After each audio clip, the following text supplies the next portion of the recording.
Hello everyone. Today I'm going to talk about hawthorn. Perhaps you know it. It grows almost everywhere, and yet I was never really aware of where it grows. What kind of plant is it? One thing I can tell you now is that it is the best friend your heart could have. If you want to support yourself with herbal remedies, if you suffer from heart failure, cardiovascular problems, or cardiac insufficiency. So, for anything related to the heart, with any kind of disorder, hawthorn is our best friend. And I'll explain why in a moment.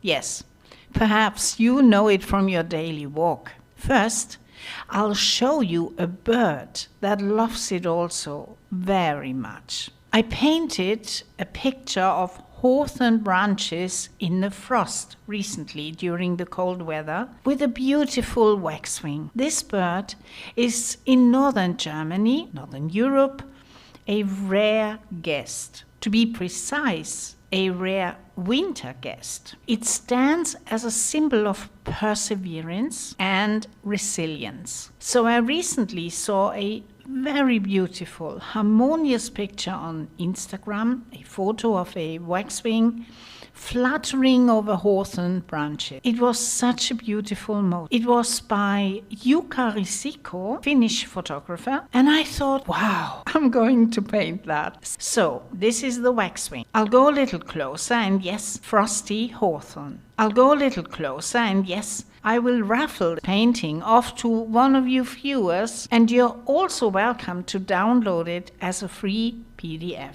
It's in the attachment.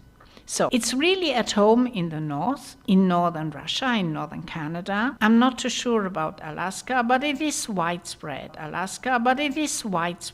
And when winter are really very cold and he can't find anything to eat anymore, then he swarms further south, but still to northern countries, to northern Europe. As I said, the Finnish photographer recently photographed. He is known in Germany, but it is a rare winter visitor. The bird comes also to northern England, where it arrives in large flocks. At the last count in Germany, about 500,000 waxwing birds came to northern Germany, to northern Europe, and were counted. It has many names. Bambucilla galerus. It used to be called the pest bird or death bird because of this behavior.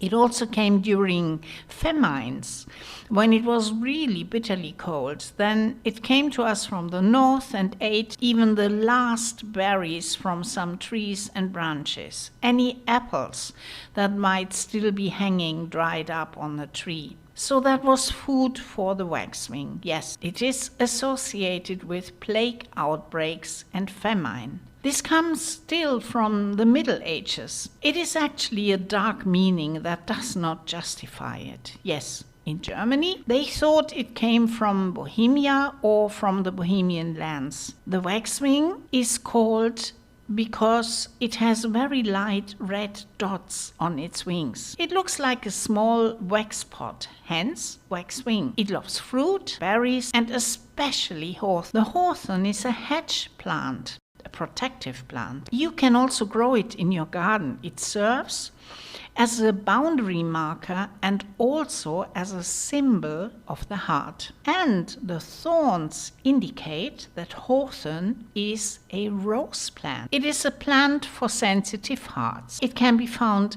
anywhere. Hedges, sometimes even in the forest. It can also be found in cities. Hawthorn is very undemanding and grows almost everywhere, you could say. It is very robust, either as a shrub or as a small tree. It can even grow up to 5 meters tall. The leaves are serrated. In autumn, they turn yellow-orange. The flowers are white and then turn pink. That's in May and June. Then you can also pick the flower. They need to be dried. The fruits are red-fleshed, false fruits from September to December. And yes, the thorns are very hard and sharp. That's why it's called hawthorn. So it got its name from the white flowers and the thorn. It is a valuable food plant for insect-eating birds and small mammals, and even more valuable for our hearts. The Greek name is qi-gong, spelled with a C, and means something like hard resilient. Its wood is also very hard. The collection time for the flowers is May to June. Then you can make tea from them or create a tincture. They should not be dried in the sun, but rather kept in a dry and airy place. The fruits, on the other hand, can be harvested from September to October. These can be used for tea, for jam, for juice, even for liquor. They are mild. Maybe you can see that. These are now leaves and flowers mixed together. So, if you use loose tea, take 1 teaspoon per cup, pour hot water over it, let it steep for 10 minutes, and your white tea is ready. I also like to drink it mixed with green tea, which gives it a slightly different aroma because the white tea tastes a little bitter, you could say. So I don't drink it because it tastes so good. I drink it because it's so incredibly good for me, and I also appreciate the taste. That's how it is. Pedanios Dioscorides mentioned it in Roman ancient times. It is a proven folk remedy, a great heart healer, heart strengthening. It has a calming effect on a nervous heart. Hawthorn is gentle but powerful. It supports circulation and is also beneficial for inner peace. It is a gentle plant. Its effect is also gentle at first, but it is long-lasting. That is what makes hawthorn so powerful. Modern research now shows that hawthorn leaves and flowers contain flavonoids and procyanidins. This means that basically they are very strong antioxidants, or to be precise, antioxidant plant substances. The white improves both blood circulation and the blood flow of the heart muscle itself. It supports the contractile force of our heart. It gently regulates the heart rate and can improve resilience in the second and third stage of heart failure. I came across this in the last video, the different stages. I'm not talking here about the chronically pronounced fourth stage, but stages 2 and 3 are where the hawthorn shows its power, where it clearly supports you, and we can't do without it. There are older studies that prove that the positive effects of hawthorn on fatigue, shortness of breath, and palpitations, which are significantly reduced. On the one hand, the SPICE study, which was conducted in 2008, provides evidence of an improvement in symptoms of fatigue, stress, exactly what we need, a boost. Hawthorn helps. It's showing a reduction in cardiac risk. There are contraindications, but they are very mild. In fact, you could say that there are no contraindications. I mention all of this in a PDF. You can find it below the video, which you can download. In homeopathy, it is called Crataegus oxyacantha. Crataegus in homeopathy. It comes in the form of a small white sweet-tasting globule called globulin, and I love them. And also very practical, small drops. However, they differ because the drops, both of which are made from Crataegus, the tea is made of flowers and leaves, and the drops and the globules are from the fruit. That is the big difference. The potencies, globules always have potencies. I take C30. That's for chronic use. D12, D like Dora, is for when you have an acute problem and you've noticed for a day or two that you're feeling low, you're not so well, you may have a little bit of heart rhythm disturbance, palpitations, then take the doses T12. For long-term prevention, C30, C for Charlie, as a long-term support is very helpful. Yes, as I said, it supports our circulatory system, especially in stages 1 and 2. And 3. So the New York Heart Association, as you know, has 4 stages of cardiac problems. Hawthorn always helps in severe cases only as a support. To what effect? Hawthorn strengthens the heart muscle. It is a real heart strengthening supporter.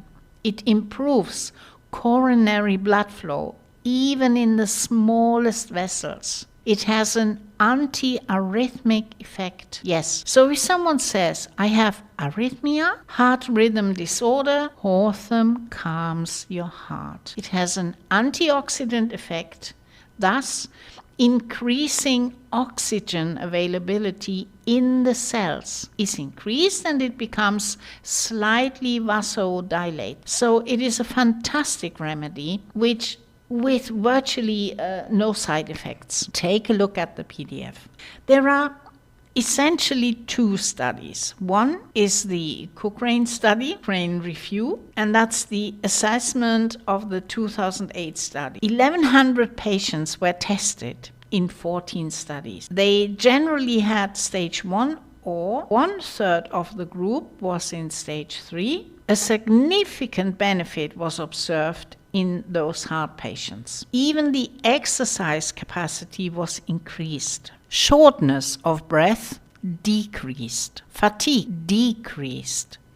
The unusual heart palpitations decreased. One study even demonstrated improvement in stadium 3 as a significant improvement. Regardless of this, there is also the SPICE study, which was ongoing, continued for over 2 years. Now listen, there were 60% of patients in the 2nd stage, 40% of patients in the 3rd stage. They had an average ejection fraction, known as the LV, so the contraction rate of the heart, between 30 to 35%. I am one of them. And those patients were given 900 milligram of Hawthorn daily in the prescription form 1442. Of course, I don't know exactly what that means. But yes, there was also a comparison group with a placebo. So a part of the patients did not know whether they were receiving an effective medication